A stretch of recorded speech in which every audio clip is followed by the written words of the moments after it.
पितृपक्ष. पितृपक्ष काळात श्राद्धविधी हा हिंदू धर्मातील एक महत्त्वाचा आचार असून त्याला वेदकाळाचा आधार आहे. व्यक्तीच्या मृत्यूनंतर आत्म्याला सद्गती मिळावी म्हणून पितृपक्षात श्राद्ध करणे हे हिंदू धर्माचे एक वैशिष्ट्य आहे. प्रतिवर्षी भाद्रपद मासातील कृष्ण पक्षात महालय श्राद्ध केले जाते. श्राद्ध म्हणजे काय आणि त्याविषयीचा इतिहास, श्राद्ध करण्याचे महत्त्व, पद्धत तसेच श्राद्ध पक्ष हा शुभ कार्यासाठी निषिद्ध का मानला जातो यामागील कारणे तसेच श्राद्धविधी करण्यामागील उद्देश आपण जाणून घेऊया. देवकार्यापेक्षा पितृकार्य श्रेष्ठ कसे? श्राद्ध हे धर्म, अर्थ आणि काम यांची प्राप्ती कशी करून देते? श्राद्धामुळे पूर्वजांच्या त्रासांपासून आपले रक्षण कसे होते इत्यादी सूत्रांमागील अध्यात्मशास्त्रीय विवेचन या लेखामध्ये आपण पाहूया. या सर्व सूत्रांतून आपल्याला हिंदू धर्माचे महत्त्वही लक्षात येईल. पितृपक्ष भाद्रपद कृष्ण प्रतिपदा ते भाद्रपद अमावस्या. प्रतिवर्षी श्राद्धविधी करणे हा हिंदू धर्मातील एक महत्त्वाचा आचारधर्म असून त्याचे महत्त्व अनन्य साधारण आहे. पुराण काळापासून चालत आलेल्या या विधीचे महत्त्व आपल्या ऋषीमुनींनी अनेक धर्मग्रंथातून लिहून ठेवले आहे. श्राद्धविधी करण्याचे महत्त्व आणि त्याची आवश्यकता या लेखातून आपण जाणून घेऊया. श्राद्ध करणे हा धर्मपालनाचाच भाग असणे, तर देव, ऋषी आणि समाज या तीन ऋणांसह पितृऋण फेडणे हेही तितकेच महत्त्वाचे. पितरांविषयी आदर बाळगणे, त्यांच्या नावे दानधर्म करणे आणि त्यांना संतोष होईल अशी कृत्ये करणे हे वंशजांचे कर्तव्य आहे. श्राद्ध करणे हा धर्मपालनाचाच एक भाग आहे असे धर्मशास्त्र सांगते. 2. पितर त्यांच्या पुत्रांनी पिंडोदक म्हणजे पिंड आणि उदक दिल्यावरच सुखी आणि संतुष्ट होतात. या संदर्भात पुत्र कोणाला म्हणावे याविषयी महाभारतात दिलेला एक श्लोक आहे, तो आपण ऐकूया. पुण्णाम्नो नरकाद्यस्मात् त्रायते पितरं सुतः तस्मात् पुत्र इति प्रोक्तः स्वमेव स्वयंभुवा. अर्थ: मुलगा हा आपल्या पितरांचे पूर्वजांचे पू नामक नरकापासून रक्षण करतो, म्हणून त्याला स्वतः ब्रह्मदेवानेच पुत्र म्हटले आहे. या श्लोकानुसार पितरांना सद्गती लाभावी, त्यांना भोगावा लागणाऱ्या अनंत यातनातून त्यांची सुटका व्हावी आणि पितरांनी पितृलोकातून वंशावर कृपादृष्टी ठेवावी यासाठी पुत्राने श्राद्ध आदी विधी करावेत. स्वतःला पुत्र म्हणवणाऱ्यांचे ते कर्तव्यच आहे हे स्पष्ट होते. 3. देवकार्य आणि पितृकार्य टाळू नये. देव पितृकार्याभ्याम न प्रमदितव्यम. तैत्तिरीयोपनिषद अनुवाक 11 वाक्य 2. देवकार्य आणि पितृकार्य यात कधीही प्रमाद करू नये, ती कार्ये टाळू नयेत. 4. श्राद्धविधी न करणाऱ्यांच्या संदर्भात गीतेतील पुढील श्लोक चिंतनीय आहे. पतन्ति पितरो हेषां लुप्तपिंडोदकक्रियाः. श्रीमद भगवद्गीतामध्ये अध्याय 1 श्लोक 42 हा आहे.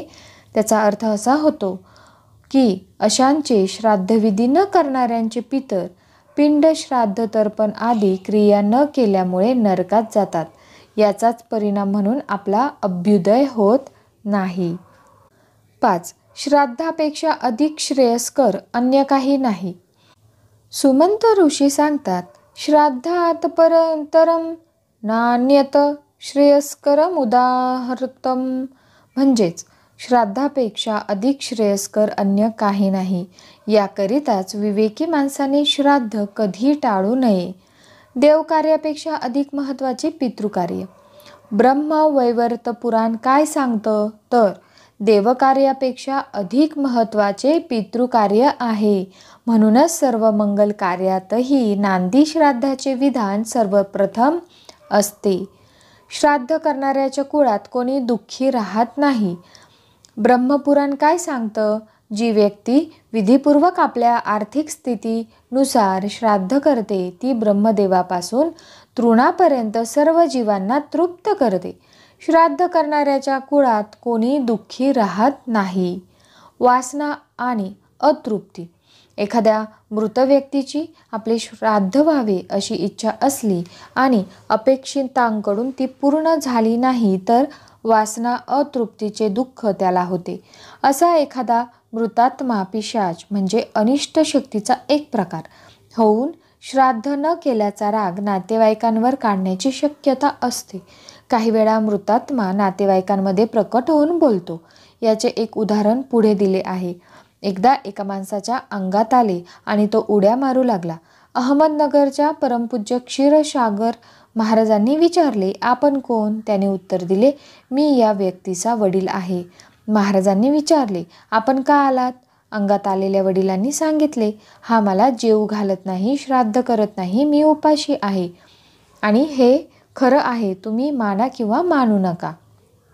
तर चला, प्रत्येकासाठी श्राद्ध करणे हेच योग्य. एखाद्याला श्राद्धामध्ये काही अर्थ नाही म्हणून आपण निवर्तल्यावर आपल्यासाठी श्राद्ध करायला नको असे वाटत असेल आणि मृत्यूनंतर श्राद्ध न केल्याने आपण अडकलो आहोत अशी जाणीव झाली तर तो तसे सांगू शकत नाही. इच्छा पूर्ण न झाल्याने तो दुःखी होऊ शकतो. हे लक्षात घेऊन प्रत्येकासाठी श्राद्ध करणे हेच योग्य आहे. देवाणघेवाण हिशोब श्राद्ध केल्याने पूर्ण होतो. एखाद्या व्यक्तीशी असलेला देवाणघेवाण हिशोब श्राद्ध केल्याने पूर्ण होतो. उदाहरण, आपण एखाद्याचे देणे द्यायच्या आतच तो जग सोडून गेला तर त्याचे देणे देऊन टाकण्यासाठी त्याचे श्राद्ध करावे. अतृप्त पूर्वजांच्या लिंगदेहांमुळे त्रास होणे. आता सध्याच्या काळात पूर्वीप्रमाणे कोणी शास्त्र आदी विधी तसेच साधनाही करत नसल्याने बहुतेक सर्वांनाच अतृप्त पूर्वजांच्या लिंगदेहांमुळे त्रास होतो. आपल्याला पूर्वज त्रास देत आहेत किंवा पूर्वजांमुळे त्रास होण्याची शक्यता आहे याविषयी उन्नतच संतच सांगू शकतात. तसे सांगणारे उन्नत न भेटल्यास पुढे दिल्याप्रमाणे काही त्रास पूर्वजांमुळे होऊ शकतात. घरात सातत्याने भांडणे होणे, एकमेकांशी न पटणे, नोकरी न मिळणे, घरात पैसा फार काळ न टिकणे, एखाद्याला गंभीर आजार होणे, सर्व परिस्थिती अनुकूल असूनही लग्न न होणे, परत पती पत्नीचे न पटणे, गर्भधारणा न होणे, गर्भधारणा झाल्यास गर्भपात होणे, अपत्य जन्माला आल्यास मतिमंद किंवा विकलांग जन्माला येणे आणि कुटुंबातील एखाद्याला व्यसन लागणे.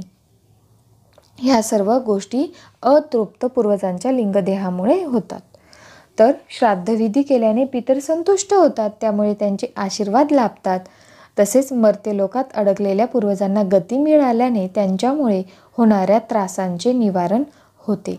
आणि आता श्राद्ध केल्याने पितरांना गती मिळत असल्याने ते सातत्याने करणे आवश्यक आहे. कारण मृत व्यक्तीच्या तिथीला श्राद्ध केल्यामुळे ते अन्न तिच्या सूक्ष्म देहाला वर्षभर पुरते. जोपर्यंत इच्छा आकांक्षा असतात तोपर्यंत ती मृत व्यक्ती त्या तिथीला आपल्या वंशजांकडून अन्न मिळण्याची अपेक्षा ठेवते. श्राद्ध केल्याने त्यांची इच्छा पूर्ती तर होतेच, तसेच त्यांना पुढे जाण्यासाठी ऊर्जाही मिळते. पूर्वजांची एखादी जरी वासना तीव्र असली तरी श्राद्धविधीद्वारे मिळणारी ऊर्जा त्यांच्या वासनापूर्तीसाठीच वापरली गेल्याने पितरांना पुढे जाण्यास गती मिळत नाही. त्यामुळे सातत्याने श्राद्ध केल्याने हळूहळू त्यांची वासना न्यून होत जाऊन ते गतीस प्राप्त होऊ शकतात. तसेच शास्त्रनियमाप्रमाणे आपण हयात असेपर्यंत पितरांप्रती कृतज्ञता म्हणून प्रतिवर्षी श्राद्ध करणे हेच योग्य आहे. आता पितरांचा आध्यात्मिक स्तर 50% आहे असे ठाऊक असूनही श्राद्ध पक्षादी विधी करण्यामागची कारणे काय? तर विधी करण्याची कारणे ऐकूया. तर कलियुगात रजतमाच्या आधिक्यामुळे साधना करणाऱ्यांचे प्रमाण अल्प असते. त्यामुळे अतृप्त इच्छांमुळे जीवाला पुढची गती मिळत नाही. तसेच साधनेचे बळ नसल्याने जीव गटांगळ्या खात राहतो. शास्त्र पक्षादी विधी न केल्यास पूर्वजांना गती मिळत नाही. तसेच तीर्थक्षेत्री श्राद्ध केले तरी ज्या पितरांची पुढील गती मिळण्याची वेळ जवळ आली असेल तेवढ्याच पूर्वजांना त्यावेळी गती मिळते. त्या व्यतिरिक्त इतर पूर्वजांसाठी प्रतिवर्षी श्राद्ध करणे आवश्यक असते. दुसरं म्हणजे ज्या पितरांचा स्तर अधिक असतो त्यांच्यासाठी धर्मशास्त्रात सांगितले आहे म्हणून आणि समाजासमोर धार्मिक विधीचा आदर्श ठेवण्यासाठी श्राद्ध करावे. कारण स्तरापेक्षा धर्मपालन महत्त्वाचे असते. पितरांचा स्तर किती आहे हे सांगणारेही समाजात नसतात. आता शेवटचं म्हणजे काही संत समाजासमोर आदर्श हवा यासाठी स्वतः देवपूजा करतात. खरे तर त्यांना स्थूलातून देवपूजा करण्याची आवश्यकता नसते. तसे हे आहे. वरील उत्तरे लक्षात घेऊन सर्वांनी धर्मपालन म्हणून श्राद्ध पक्षादी विधी करावेत. आता श्राद्धासंबंधी प्राचीन ग्रंथातील काही संदर्भ आहेत ते मी तुम्हाला सांगते. श्राद्धासंबंधी प्राचीन ग्रंथातील काही संदर्भ आहेत. हिंदू धर्मामध्ये मृत पितरांना पुढची गती मिळावी यासाठी श्राद्धविधी करण्यास सांगितला आहे. श्राद्ध न केल्यास कोणते दोष संभवतात याचेही वर्णन विविध धर्मग्रंथात आले आहे. पहिला ग्रंथ म्हणजे ऋग्वेद. त्वमग्न ईडितो जातवेदो वाग्व्याणी सुरभीनी कृत्वी प्रादाहा पितृभ्यः स्वदया ते अक्षन अध्वी त्वं देव प्रयता हविषी. ऋग्वेदमध्ये मंडल 10 मध्ये सूक्त 15 आणि ऋचा 12 मध्ये आहे. हे सर्वज्ञ अग्निदेवा, अर्थ असा आहे की हे सर्वज्ञ अग्निदेवा, आम्ही तुझी स्तुती करतो. तू आम्ही दिलेले हे हवनीय द्रव्य सुगंधित करून आमच्या पितरांना पोहोचव. आमचे पितर स्वधा म्हणून दिलेल्या हवनीय द्रव्याचे भक्षण करोत. हे देवा, तू सुद्धा आम्ही प्रयत्नपूर्वक अर्पण केलेल्या या हवीरभावाचे भक्षण कर.